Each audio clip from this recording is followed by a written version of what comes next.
Caio Drummond não levantou os olhos quando ela entrou na sala. Eram 14 pessoas ao redor daquela mesa de vidro, todas de terno escuro, todas com a expressão de quem sabia exatamente quanto valia o próprio tempo. Mariana Fonseca abriu a porta e sentiu o olhar deles pousar nela como se ela fosse algo que alguém havia esquecido ali por engano. Ela usava um blazer cinza que comprou há 2 anos, os cabelos presos num coque que ainda estava firme, apesar do voo de 4 horas desde Recife.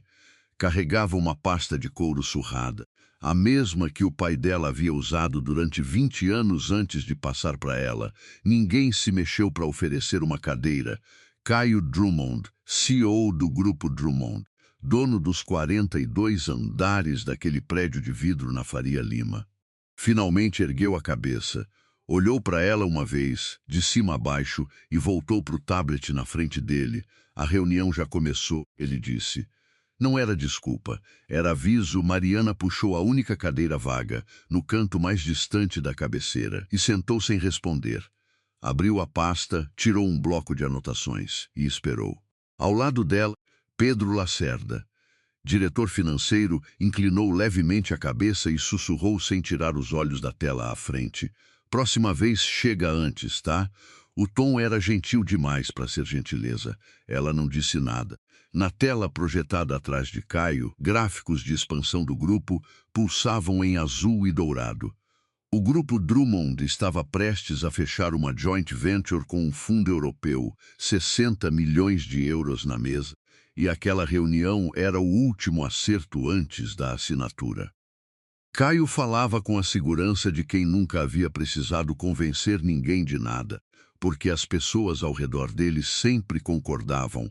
Antes que ele terminasse a frase, Mariana conhecia aquele tipo. Ela anotou 3 números no bloco enquanto ele falava. Não eram os números que ele apresentava, eram os que ele não mencionava. 20 minutos depois, quando Caio abriu para perguntas, foi Pedro quem falou primeiro, depois o diretor jurídico, depois 2 sócios do fundo europeu via videoconferência. Ninguém olhou para o canto onde Mariana estava sentada. Quando ela levantou a mão devagar, foi quase engraçado como o silêncio mudou de qualidade. Caio olhou para ela como se tivesse esquecido que ela estava ali. Fonseca, ele disse. Não era nome. Era categoria. A projeção de crescimento para o 3º trimestre assume uma taxa de ocupação de 87% nos ativos do Nordeste, ela disse. Mas os dados operacionais do 2º semestre do ano passado mostram que a média real foi de 63. Quero entender qual variável justifica essa diferença antes de qualquer assinatura. O silêncio durou 4 segundos. Caio encostou na cadeira. Agradeço a preocupação, ele disse, e o tom era o mesmo que se usaria com alguém que havia perguntado se a comida no avião era boa. Mas essa análise já foi feita pela equipe. Se quiser, a gente pode agendar uma conversa separada para te passar o histórico. Separada, repetiu Mariana, devagar. A reunião tem uma pauta. A gente não quer perder o fio. Um dos sócios do fundo europeu, Matias Kerner, ajustou os óculos na tela. Ele havia feito a mesma pergunta 3 semanas antes, numa call que Caio havia encerrado em 18 minutos. Matias não disse nada agora.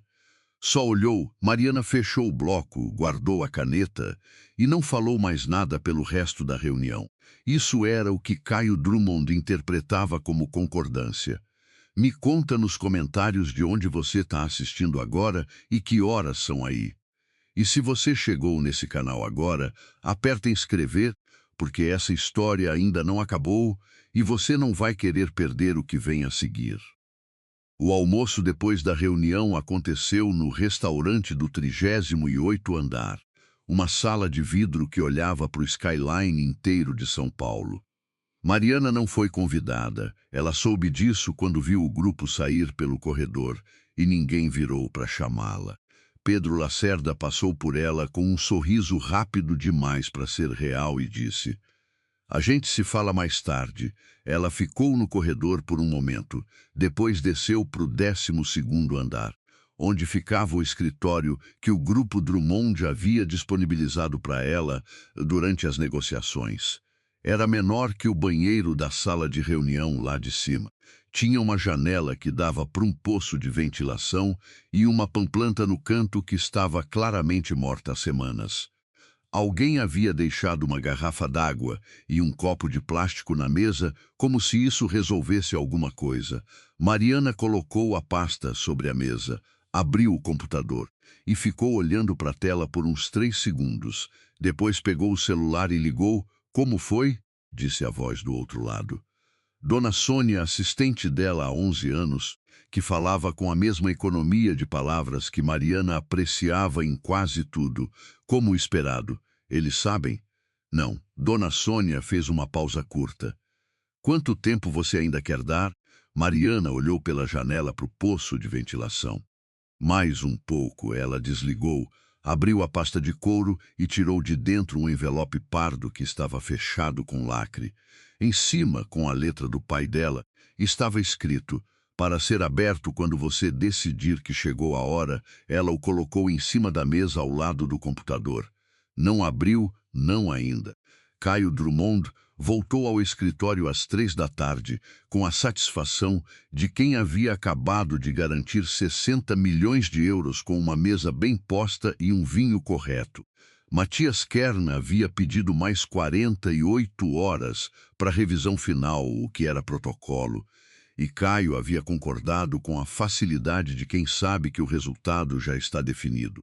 Ele só não gostava de Mariana Fonseca, não era pessoal, ou talvez fosse, mas ele preferia chamar de profissional.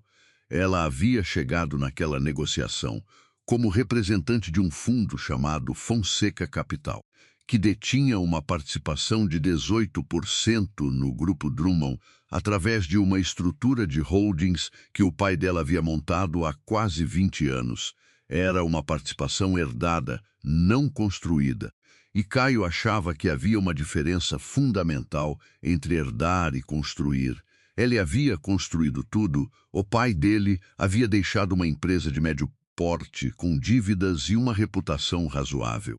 Caio havia transformado isso em um grupo com operações em 8 estados, 2 fundos internacionais como sócios, e o nome que aparecia na primeira página dos jornais de negócios toda vez que alguém mencionava a nova geração do capitalismo brasileiro. Ele havia feito isso com 26 horas por dia e com a capacidade, que considerava um talento inato, de identificar quem valia o seu tempo e quem não valia. Mariana Fonseca, herdeira de uma participação que ela mesma não havia construído, chegando atrasada para a reunião com uma pasta surrada e uma pergunta que tentava desestabilizar uma projeção que a equipe dele havia passado 3 meses montando, definitivamente não valia. Ele disse isso, com outras palavras, a Pedro Lacerda durante o almoço. Pedro assentiu. Pedro sempre assentia que Caio não sabia, porque não havia se dado ao trabalho de verificar com mais cuidado. Era que a participação de 18% que ele atribuía ao Fonseca Capital era um número que estava nos documentos mais antigos da estrutura societária. Nos últimos 3 anos, enquanto ele havia estado ocupado expandindo e atraindo fundos europeus, Armando Fonseca, o pai de Mariana havia feito movimentos silenciosos no mercado, compras pequenas, dispersas, sempre através de holdings com nomes que não chamavam atenção. Nada que passasse do limite que exigia notificação obrigatória à CVM de uma vez só, 3% aqui, 2,7% ali. A pasta surrada de Mariana continha os documentos que somavam tudo isso. Na tarde daquela quinta-feira, enquanto Caio estava numa call com Zurique, Mariana caminhou até o fim do corredor do 12º andar e ficou olhando para o elevador por um momento. Depois voltou, sentou na cadeira desconfortável do escritório que não era dela e abriu o envelope. A letra do pai era a mesma de sempre, firme, um pouco inclinada para a direita, com o hábito de colocar vírgula onde não precisava. Marie, se você abriu isso, é porque você chegou lá e eles fizeram exatamente o que eu avisei que iam fazer. Não te conta o que você vale. Deixa você num canto e espera você ir embora. Não vá embora. O número total está na última página. Quando você decidir mostrar, mostra na frente de todo mundo. Não em particular, não em e-mail. Na frente de todo mundo, do jeito que eles te ignoraram. Eu te amo. Pai Mariana dobrou a carta, colocou de volta no envelope. Olhou para a última página do documento que estava dentro. O número ali era 34,8%. Ela fechou a pasta. Foi até a janela que dava para o poço de ventilação e ficou um tempo olhando para a parede de concreto do outro lado. Depois voltou para a mesa e começou a escrever um e-mail para o escritório jurídico que cuidava dos interesses dela em São Paulo. O assunto: reunião de acionistas, confirmação de quórum. Na manhã seguinte, sexta-feira, Caio chegou ao escritório às 7h30 e encontrou uma mensagem de Matias Kern dizendo que o fundo havia decidido adiar a assinatura por uma semana, sem explicação além de revisão interna de protocolo. Caio ficou olhando para a mensagem por mais tempo do que normalmente ficaria olhando para qualquer coisa. Pedro entrou às 8h menos 10 com 2 cafés, e a expressão de quem tinha má notícia, mas ainda não sabia como começar. Antes que ele falasse, a assistente de Caio, Renata, apareceu na porta com um documento impresso e uma expressão que Caio não reconheceu de imediato porque nunca havia visto em Renata antes. Era desconforto. Chegou uma notificação formal, ela disse, do escritório Avelar e Associados. Requisição de convocação de Assembleia Geral Extraordinária de Acionistas. Ela estendeu o papel. O requerente detém participação suficiente para exigir a convocação. Caio pegou o papel, leu o nome do requerente, Fonseca Capital e seus fundos associados, representados por Mariana Fonseca. Qual é a participação declarada? Ele perguntou. A voz saiu mais plana do que ele queria. Renata hesitou um segundo. 34,8%. Pedro Lacerda, que estava segurando os 2 cafés, colocou os 2 na mesa de uma vez, como se não soubesse mais o que fazer com as mãos. Caio ficou olhando para o número por um longo tempo. 34,8% não era 18%. 34,8% era o segundo maior bloco de ações do grupo Drummond. O maior era dele, com 36. Ele ligou para Mariana às 8h17 da manhã. Ela atendeu no segundo toque. A gente precisa conversar, ele disse. Bom dia, disse Mariana, uma pausa curta. Bom dia. Precisamos conversar sobre a notificação. Claro. Estou disponível na segunda-feira, às 10, sala de reunião principal. Pode confirmar com a Renata. Segunda é tarde demais, eu preciso. Segunda às 10, ela repetiu, com a voz calma que não era calma. Era outra coisa. Ou você pode me mandar um e-mail formal com sua proposta de horário alternativo e eu analiso. O silêncio que seguiu durou exatamente o tempo necessário para Caio Drummond entender que, pela primeira vez em muito tempo, ele estava do lado errado de uma negociação que alguém havia planejado sem ele saber. Segunda, ele disse, perfeito, e ela desligou. Caio ficou olhando para o telefone na mão. Pela janela atrás dele, São Paulo acordava no sol da manhã, indiferente, vasta, completamente alheia ao fato de que ele havia passado 2 dias ignorando a mulher que segurava quase tanto quanto ele do chão sob seus pés. A segunda-feira chegou com chuva.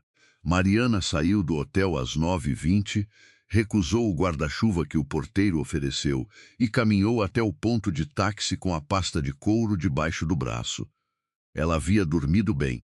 Isso era uma informação que ela guardava para si, porque sabia que Caio Drummond provavelmente não havia dormido com a mesma facilidade. Às 9h58, ela entrou no 42º andar. Renata a recebeu na recepção com uma expressão cuidadosamente neutra e conduziu até a sala principal sem dizer muito além do necessário. A mesa era a mesma de quinta-feira. As cadeiras, os gráficos nas paredes, o skyline de São Paulo atrás do vidro. Mas desta vez havia só 3 pessoas esperando: Caio, Pedro Lacerda e uma mulher que Mariana não reconheceu de imediato, de terno bordô, cabelos curtos, com a postura de quem cobra por hora e quer que todos saibam disso. Doutora Viviane Torres, disse Caio quando Mariana sentou. Nossa diretora jurídica. Mariana acenou com a cabeça. Abriu a pasta, colocou uma cópia dos documentos sobre a mesa e empurrou na direção de Viviane sem cerimônia. Para facilitar, disse. Viviane olhou para os documentos, depois para Caio. Depois de volta para os documentos, Caio encostou nas costas da cadeira. Vou ser direto, por favor, disse Mariana. A participação que você está declarando, 34,8%. Nós precisamos verificar a cadeia de aquisição de cada bloco. Há questões de transparência nas operações que todas as aquisições foram notificadas dentro dos limites regulatórios vigentes à época de cada operação, disse Mariana. Não era interrupção, era continuação. O escritório Avelar já consolidou a documentação. Está tudo nessa pasta, incluindo os registros na CVM e as atas de cada fundo intermediário. Ela fez uma pausa. Se precisar de mais tempo para análise, a Assembleia pode ser convocada em até 15 dias úteis do pedido. O prazo começa a contar hoje. Pedro Lacerda olhou para Caio. Caio não olhou de volta. O que você quer, Mariana? Ele usou o nome dela pela primeira vez. Não soava como progresso. Ela inclinou levemente a cabeça. Quero o que qualquer acionista com essa participação teria direito de querer. Assento no conselho. Acesso aos dados operacionais reais, não às projeções montadas para apresentação, e uma revisão das condições da joint venture com o Fundo Europeu antes da assinatura. A joint venture está praticamente fechada. Praticamente não é juridicamente. Ela fechou a pasta. Eu não estou aqui para destruir nada, Caio. Estou aqui porque meu pai passou 20 anos construindo uma posição nessa empresa, acreditando que ela valia o investimento. Eu acredito nisso também. Mas não assino em branco o que quer que seja, e não fico sentada num canto esperando ser dispensada. Silêncio. Viviane Torres fez uma anotação no bloco dela sem levantar os olhos. Foi Pedro quem falou, com a voz de quem está tentando encontrar um chão firme numa sala que está afundando devagar. Podemos marcar uma sessão técnica ainda essa semana para revisar os dados operacionais juntos? Caio não disse nada. Mariana olhou para Pedro. Pode ser quinta, o que aconteceu entre a segunda-feira e a quinta-feira. Caio não comentou com ninguém além de Viviane. E Viviane tinha o talento específico de ouvir sem oferecer opinião antes que você pedisse. Ele pediu na terça-noite, num jantar que deveria ser sobre outra coisa completamente. Ela tem razão juridicamente? Ele perguntou. Viviane cortou um pedaço de peixe antes de responder. Em tudo que apresentou até agora, sim, e a Assembleia, se ela quiser forçar, ela força. Com essa participação, ela tem quórum para convocar e para pautar. Caio ficou olhando para o vinho na taça. O pai dela fez isso em silêncio por 3 anos, em silêncio e com muita paciência. Viviane bebeu um gole. Armando Fonseca era advogado antes de ser empresário. Ele sabia exatamente onde estava o limite de cada notificação obrigatória. Ela colocou a taça na mesa. O que me interessa mais é o seguinte: ela sabia de tudo isso antes de aparecer na reunião de quinta? Caio não respondeu, mas a resposta era óbvia. Mariana havia chegado atrasada, sentado no canto, perguntado exatamente a única coisa que poderia expor a fragilidade das projeções, e não havia feito mais nada. Havia esperado, como se soubesse que não precisava fazer mais nada naquele dia. Você a colocou num escritório no 16º andar com uma planta morta, disse Viviane, com a neutralidade cirúrgica que Caio pagava para ter. Não foi eu quem, Caio. Ele fechou a boca. Viviane dobrou o guardanapo. Chama ela para uma conversa real. Sem Pedro. Sem eu, sem ninguém. Só vocês dois. Vê o que ela quer de fato. Eu já perguntei o que ela quer. Você perguntou na frente de duas testemunhas numa sala de reunião onde você estava do lado do poder e ela estava do lado da morte. Viviane pegou a taça de volta. Não é a mesma coisa. Caio ligou para Mariana na quarta de manhã. Ela atendeu no terceiro toque desta vez e ele notou a diferença sem saber bem por que notou. Quero te convidar para um café, ele disse. Informal. Só nós dois. Uma pausa. Onde? Ele sugeriu o café no térreo do prédio. Ela sugeriu um lugar na rua Oscar Freire que ele não conhecia. Ele concordou sem perguntar por que ela havia escolhido esse e não outro. Mas no caminho, quando pesquisou o endereço, descobriu que era um café que havia pertencido a Armando Fonseca antes de ser vendido. Há uns 12 anos ela sabia que ele ia pesquisar. Ou ela não ligava se ele pesquisasse ou não. Ela ainda não sabia qual das duas opções era mais desconcertante. O café era pequeno, cheiroso, com mesinhas de mármore que tinham a qualidade de coisas que duram mais do que a maioria das pessoas. Mariana já estava lá quando ele chegou, com um expresso na frente, sem a pasta desta vez. Caio pediu um café com leite e sentou do lado oposto. Por uns 10 segundos, nenhum dos dois disse nada. Você sabia desde o início, ele disse. Não era acusação, era verificação do que especificamente? Da participação total. Quando você entrou naquela reunião de quinta, ela girou levemente a xícara na mesa uma vez. Eu sabia, e a pergunta sobre as projeções era uma pergunta legítima, que você sabia que eu não ia responder na frente dos sócios europeus. Mariana o olhou diretamente. Os olhos dela eram castanhos e tinham a qualidade de não desviar quando você esperava que desviassem. A pergunta era sobre dados reais versus projeções infladas. Essa pergunta merecia resposta independente de quem eu era ou o que eu sabia. O fato de você ter optado por não responder não é culpa minha. Caio envolveu a xícara com as mãos. O que você quer realmente, Mariana? Não o que está na notificação jurídica. O que você quer? Ela ficou um momento em silêncio. Não o silêncio de quem está formulando mentira. O outro tipo, meu pai investiu nessa empresa porque acreditava que ela tinha fundamentos reais. Não porque era moda. Não porque alguém convenceu ele num jantar bonito. Ele passou 20 anos acompanhando cada balanço, cada movimento. Quando ele ficou doente, me passou tudo isso e disse, cuida, não vende, não abandona. Cuida, ela levantou o expresso, bebeu o último gole. Eu não vim aqui para tomar o controle de nada. Vim porque a joint venture que você está prestes a assinar tem uma estrutura de saída que favorece o fundo europeu em cenário de underperformances, de um jeito que vai sangrar essa empresa por 5 anos se as projeções não baterem com a realidade. E as projeções não vão bater, porque os dados operacionais do Nordeste que eu citei na quinta não são exceção, são tendência. Caio ficou olhando para ela. Você leu o contrato inteiro, ele disse.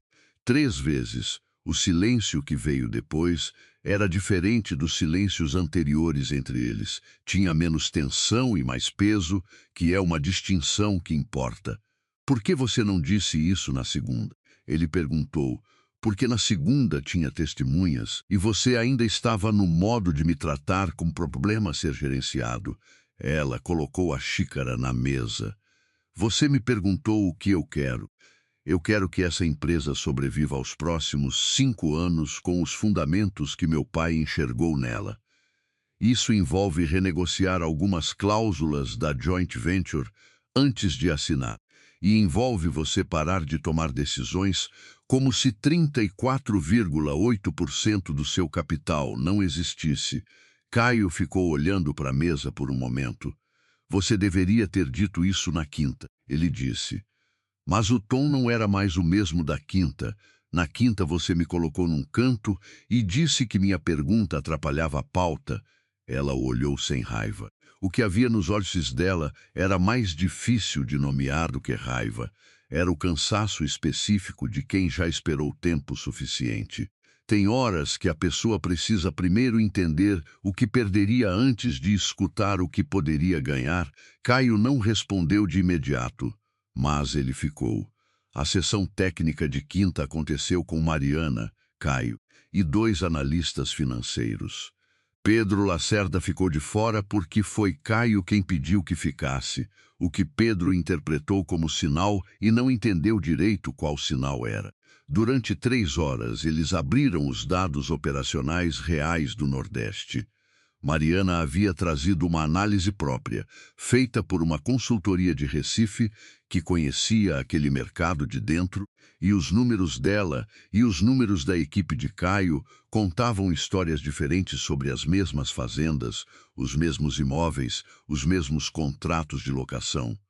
No final da tarde, quando os analistas saíram, Caio ficou olhando para a tela com os 2 conjuntos de dados lado a lado.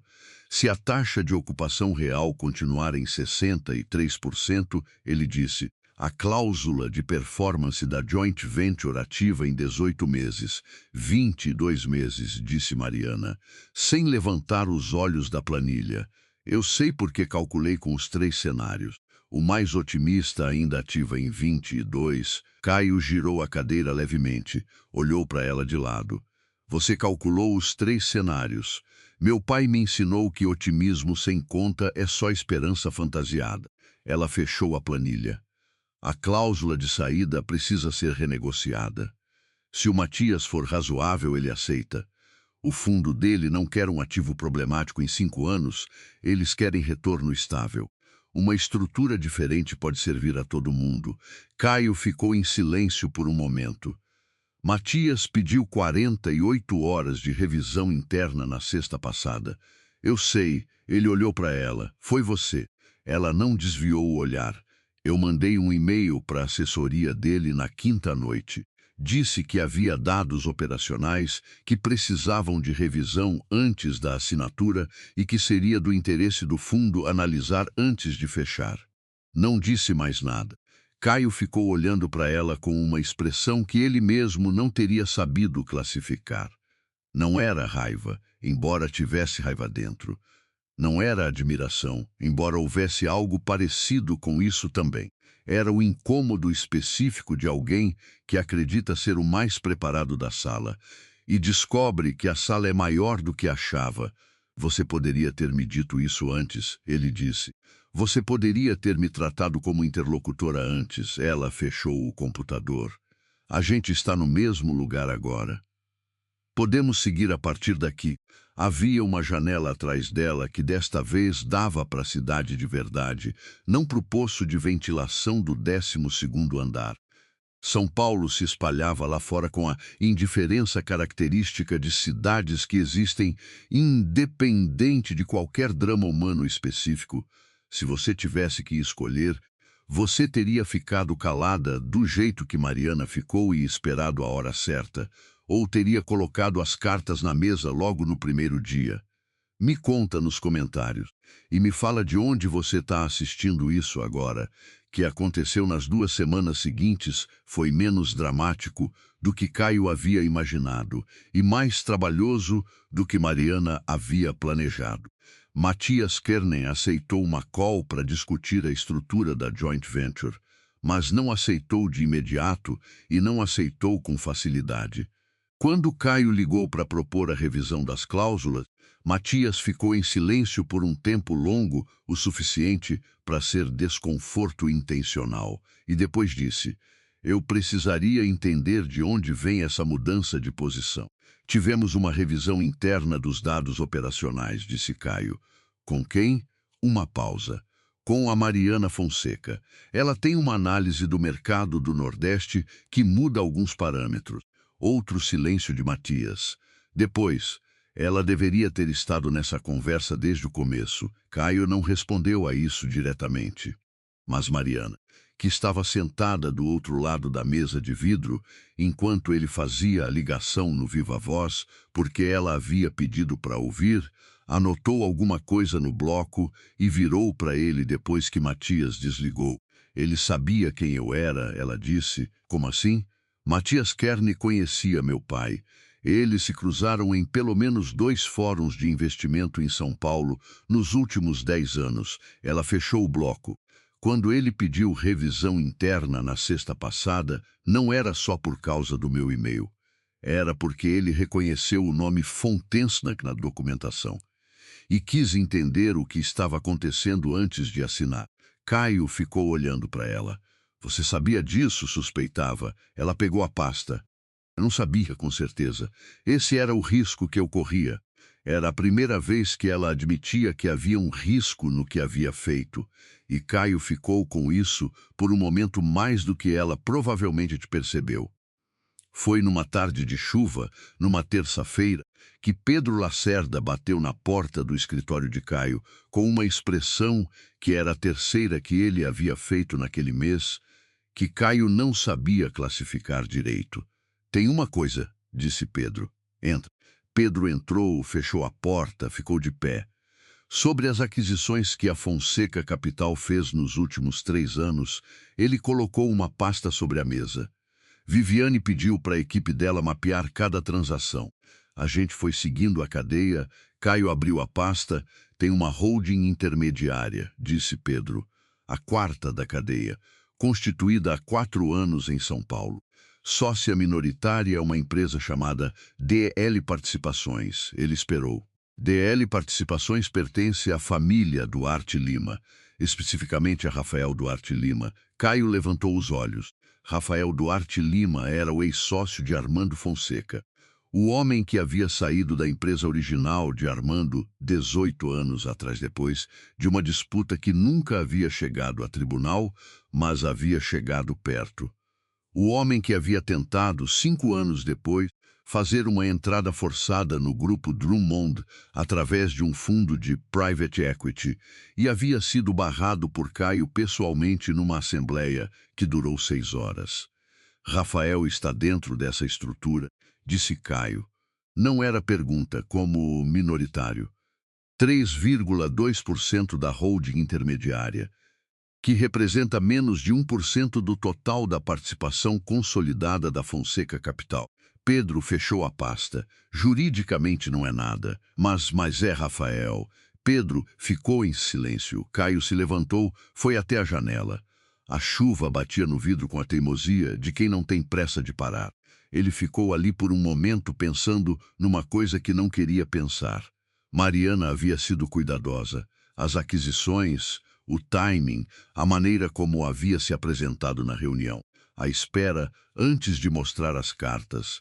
Era o trabalho de alguém que havia planejado isso com muito tempo e muita atenção, mas Rafael Duarte Lima estava dentro da estrutura. E Armando Fonseca havia constituído aquela holding 4 anos atrás, quando ainda estava saudável o suficiente para fazer escolhas. Armando sabia que Rafael estava ali. A questão era, Mariana sabia também? Caio ficou com essa pergunta por 48 horas sem fazer nada com ela. Não era o tipo de pausa que ele costumava dar. Ele era conhecido, entre as pessoas que o conheciam de fato, por tomar decisões rápido demais às vezes e rápido o suficiente quase sempre. A velocidade era uma vantagem que ele havia cultivado porque no mercado em que operava quem hesitava perdia terreno e terreno perdido raramente voltava. Mas dessa vez ele esperou. Esperou porque havia uma diferença entre saber que Rafael estava na estrutura e saber o que isso significava. E ele não sabia ainda o que significava. Na manhã da 4ª, sem avisar antes, ele foi ao 12º andar. A planta morta havia sumido. No lugar dela havia uma jarra com água e 3 copos, o que era funcional e completamente sem personalidade. Mas Mariana havia colocado uma folha de papel dobrada do lado da janela com alguma coisa escrita à mão que ele não conseguia ler daqui. Ela estava de pé quando ele entrou, de costas, olhando para o poço de ventilação, com uma xícara de café na mão. Ela não virou de imediato. Eu sei por que você veio, ela disse. Caio fechou a porta. Sabe? Agora ela virou. Os olhos dela tinham aquela qualidade de não desviar, mas desta vez havia algo diferente por trás disso. Não era cansaço. Era a coisa que vem depois do cansaço, quando a pessoa já ensaiou a conversa tantas vezes na cabeça que a conversa real quase parece fácil. Rafael Duarte Lima. Ela disse. Caio ficou parado. Você sabia, sim? Ele atravessou a sala devagar e ficou do lado oposto da janela, encostado na parede. Desde quando? Desde que meu pai me contou. Uns 2 meses antes de ele falecer, ela colocou a xícara sobre a mesa. Ele me explicou a estrutura toda, incluindo a DL Participações. Me disse que havia deixado Rafael entrar como minoritário naquela holding específica, porque Rafael havia financiado parte das aquisições nos primeiros meses, quando o capital do fundo estava comprometido em outros ativos. Foi um acordo pontual. Rafael entrou, recebeu a participação combinada e não tem nenhum direito de gestão, nenhum assento em nada, nenhuma influência nas decisões. Ela o olhou diretamente. 3,2% de uma holding intermediária que representa menos de 1% do total. Ele não tem como fazer nada com isso. Mas ele está lá, ela não desviou. Eu sei que você e Rafael têm história. Meu pai me contou essa parte também. E eu entendo que quando você viu o nome dele na cadeia, a primeira coisa que você pensou foi que eu estava sendo usada para ele fazer algum movimento contra você. Caio não confirmou nem negou. Não estou, disse Mariana. Meu pai foi cuidadoso a vida inteira para que os interesses do Fonseca Capital não ficassem embaralhados com os interesses de Rafael. A participação que Rafael tem naquela holding é passiva, documentada e foi quitada quando o acordo foi fechado. Ele não tem mais nada a receber, não tem mais nada a ganhar. Ela pegou a pasta da mesa e tirou um documento. Aqui está o acordo original entre meu pai e Rafael, com o termo de quitação e a renúncia expressa a qualquer direito de participação nas decisões da estrutura. Assinado por Rafael há 3 anos. Ela colocou o documento sobre a mesa e empurrou na direção dele. Caio olhou para o papel sem pegar de imediato. Você tinha isso preparado, ele disse. Eu sabia que você ia chegar aqui com essa pergunta em algum momento. Era só uma questão de quando. Ela ficou de pé, os braços cruzados levemente, sem agressividade. Caio, eu entendo a desconfiança. Você passou anos construindo esse grupo e Rafael tentou enfiar a mão no que você construiu uma vez. Faz sentido que você desconfie de qualquer coisa que tenha o nome dele colado. Ela fez uma pausa. Mas meu pai não era Rafael. E eu não sou meu pai, mas também não sou Rafael. O silêncio que veio depois era o mais longo entre os dois até então. Caio pegou o documento, leu. Era o que ela havia dito que era. Ele colocou o papel de volta na mesa e ficou olhando pela janela para o poço de ventilação por um momento. Depois olhou para ela. Eu errei na quinta passada, ele disse. Saiu diferente do que ele havia ensaiado, mais direto, mas às vezes o que sai sem ensaio é mais verdadeiro. Não só a cadeira no canto. O modo como tratei a sua pergunta. O almoço. Mariana ficou em silêncio. Eu vi uma mulher que chegou atrasada com uma pasta velha e assumi que sabia tudo o que precisava saber. Ele afastou os olhos da janela e a olhou. Não sabia. Ela ficou um momento antes de responder. Meu pai me avisou que isso ia acontecer. Ele conhecia você. Não pessoalmente, mas conhecia o tipo. Uma pausa pequena. Eu achei que talvez fosse diferente. Mas ele conhecia melhor. Havia algo nessa frase que doía de um jeito específico e Caio deixou doer sem tentar responder rápido demais. A reunião com Rafael Duarte Lima aconteceu 3 dias depois. Numa sala que não era a do grupo Drummond. Caio havia pedido o encontro. Rafael havia aceitado com uma rapidez que dizia que ele já estava esperando. Rafael tinha 58 anos, cabelos brancos, a qualidade de quem passou a vida convencendo pessoas de que era mais razoável do que era. Ele sorriu quando Caio entrou, o sorriso largo de quem finge que o tempo passou e que o que houve antes não conta mais. Caio, ele disse. Quanto tempo? Caio sentou sem apertar a mão que Rafael havia estendido. Rafael abaixou a mão sem mudar a expressão. Rafael, ele colocou uma cópia do acordo entre Rafael e Armando Fonseca sobre a mesa. Você assinou isso há 3 anos. Rafael olhou para o papel com a expressão de quem vê algo que esperava ver. Assinei.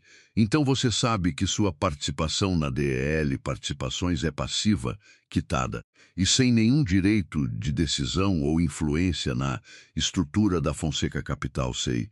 Rafael encostou na cadeira. Só que tem uma coisa que você talvez não saiba, Caio.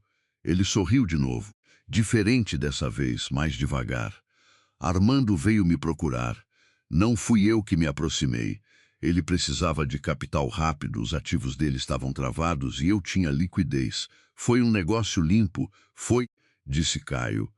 E está quitado. Está. Rafael levantou as mãos levemente, gesto de homem que não tem nada a esconder e que praticou o gesto. Mas o fato de estar quitado não significa que eu não acompanho. Eu tenho interesse em saber como vai a empresa onde meu dinheiro esteve, mesmo que brevemente. Ele inclinou levemente a cabeça. E o que eu vi, acompanhando de longe, é que a Mariana apareceu na sua reunião e você a colocou no 12º andar com uma planta morta. Caio ficou olhando para ele. Eu não tenho nenhuma influência sobre o que ela faz, disse Rafael. Isso é verdade e está no papel. Mas eu conheço Armando Fonseca há 30 anos e eu sei que a filha dele não apareceu em São Paulo por acaso ou por capricho. Ele se inclinou levemente para frente. Ela apareceu porque Armando a mandou aparecer. E Armando era o tipo de homem que não mandava a filha fazer uma coisa sem garantir que ela tinha tudo o que precisava para fazer direito. Por que você está me dizendo isso? Rafael ficou um momento em silêncio. Pela primeira vez desde que Caio havia entrado, o sorriso sumiu. O que ficou era mais difícil de ler. Uma mistura de coisa que podia ser respeito e coisa que podia ser o cansaço de alguém que passou décadas fazendo cálculos e está começando a suspeitar que os cálculos não somam o que achava. Porque eu cometi um erro parecido com o seu uma vez, disse Rafael, com o pai dela. E custou mais do que eu esperava. Ele pegou o documento da mesa e o empurrou de volta para Caio. Não repete. Caio voltou para o escritório no final da tarde e ficou na mesa sem ligar o computador por um tempo. Havia uma coisa que Rafael havia dito que ficou. Não a parte sobre Armando, não a parte sobre o erro. A parte sobre o que Armando havia garantido para a filha antes de mandar ela aparecer. Ele pensou na pasta de couro surrada, pensou na pergunta sobre as projeções feita na frente dos sócios europeus, calibrada para expor sem destruir, pensou no e-mail para Matias Kerna, mandado na quinta noite que havia pedido revisão sem revelar o que havia por trás. Buscou na carta. Ele não havia visto a carta, mas havia visto o envelope vazio na mesa do 12º andar numa tarde que ele havia passado pelo corredor sem entrar e havia entendido que era isso. Armando Fonseca havia passado 20 anos construindo uma posição nessa empresa. Havia passado os últimos meses de vida escrevendo instruções para a filha sobre o que fazer quando chegasse a hora. E a filha havia chegado, havia sentado no canto errado da sala, havia feito a pergunta certa na hora certa e havia esperado. Ele pegou o celular e ligou. Ela atendeu no segundo toque. Tem uma coisa que preciso te perguntar, ele disse. Não sobre a joint venture, não sobre a assembleia, sobre você. Uma pausa pequena. Pergunta. Quando você entrou naquela sala na quinta-feira e eu não levantei os olhos, ele ficou em silêncio por um segundo. O que você pensou? Ela demorou um momento para responder. E quando respondeu, a voz era diferente das outras vezes, menos construída, mais direta. Pensei que meu pai tinha razão, ela disse. E fiquei com raiva de ele ter razão. Caio ficou segurando o telefone sem dizer nada. E depois, ele disse, depois sentei e esperei, porque ele também me disse o que fazer quando ele tivesse razão. A assembleia extraordinária que Mariana havia convocado nunca precisou acontecer. O acordo que chegou foi negociado em 4 reuniões ao longo de 2 semanas, com Viviane Torres e o escritório Avelar sentados dos 2 lados da mesa e com Caio e Mariana presentes nas 4, porque era o tipo de negociação que não se delega. Mariana entrou no conselho com assento formal e acesso completo aos dados operacionais. A joint venture com o Fundo Europeu foi renegociada, a cláusula de performance ajustada para refletir os dados reais do Nordeste em vez das projeções otimistas, e Matias Kern assinou na nova versão sem reclamar, porque o que ele queria desde o começo era um ativo com fundamentos e não uma aposta bonita no papel. Caio cedeu mais do que havia planejado. Mas o que ele descobriu nessas 4 reuniões era que Mariana não estava somando vitórias, estava resolvendo problemas. Havia uma diferença, e ela entendia melhor do que a maioria das pessoas que ele havia sentado à mesa ao longo dos anos. Na última reunião, quando os advogados saíram e só eles 2 ficaram, ele disse: "Seu pai teria ficado satisfeito?" Ela ficou um momento olhando para a mesa. Ele teria reclamado de 2 cláusulas específicas e dito que eu devia ter conseguido mais. Uma pausa. Mas sim, acho que sim. Caio inclinou levemente a cabeça. Quais 2 cláusulas? Ela levantou os olhos com uma expressão que era a primeira vez que ele via nela, levemente surpresa, levemente algo mais que ele não soube nomear de imediato. "Você realmente quer saber?" "Quero", e ela disse. E eles ficaram mais 40 minutos naquela sala, depois que os advogados haviam ido embora, discutindo cláusulas que já estavam assinadas, num tom completamente diferente de todos os tons anteriores. Como 2 pessoas que haviam descoberto que falar a mesma língua levou mais tempo do que deveria, mas não era tarde ainda. 3 semanas depois, numa manhã de sol que São Paulo oferecia, de vez em quando, como quem esqueceu de ser difícil, Mariana foi ao 12º andar buscar as últimas coisas que havia deixado no escritório pequeno. A jarra com água ainda estava. Os copos também. Ela pegou a pasta de couro, que estava mais pesada agora com os documentos novos, e ficou um momento olhando pela janela para o poço de ventilação. Depois desceu para o térreo, saiu do prédio e ficou na calçada sentindo o sol por um segundo. O celular vibrou. Mensagem de Caio. Reunião de conselho na próxima terça, 18º andar. Café à sua escolha. Ela leu 2 vezes, não porque não havia entendido na primeira. Depois guardou o celular na bolsa, ajustou a pasta debaixo do braço e começou a caminhar. A cidade estava barulhenta e quente e completamente indiferente a tudo que havia acontecido naquelas semanas, do jeito que cidades grandes são. Mas Mariana Fonseca caminhava com a calma de quem terminou uma conta longa e o resultado deu certo. Em algum lugar num escritório 42 andares acima da calçada. Caio Drummond estava olhando para a tela com os dados operacionais reais do Nordeste abertos e pela primeira vez estava lendo os números sem a urgência de que eles dissessem o que ele queria ouvir. Era um começo. Não era pouca coisa. Qual teu foi o momento que mais te pegou nessa história? Foi quando ela sentou no canto e não disse mais nada? Quando o número 34,8 apareceu? Ou foi quando ele desceu até o 12º andar sem avisar? Me conta nos comentários e me fala de onde você está assistindo e que horas são aí. Se essa história chegou até você, manda para alguém que precisa ouvir isso hoje e dá um like para mais gente conseguir encontrar. Se você ainda não é inscrito, aperta agora, porque a gente tem muito mais história chegando.